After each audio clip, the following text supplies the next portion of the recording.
What are you doing here?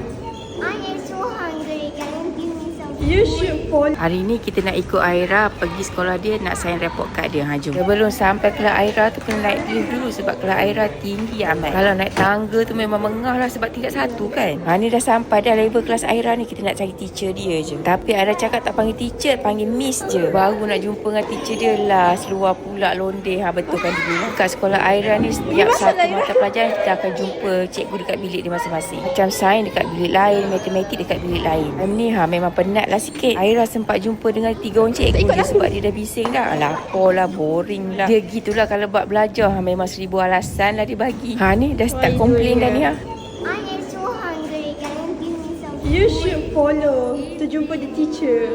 I am boring. Nak bagi Aira lupa rasa lapar dia. Ni masalah dia tengah layan dia. Kereta je report card kan. Masuk kereta je. Hilang tu boringnya, laparnya. Bukan main over lagi tenaga dia. Mana taknya dah dapat vitamin dia tu. Ni kita nak cari makan dulu sebelum kita teruskan perjalanan ke Temerloh dan Terengganu. Nak pergi jumpa pakcik Aira pula. Dapat je vitamin, tak makan 1 hari suntuk pun dia orang tak heran. Adik Aira jugalah yang senang. Lena dibuai mimpi.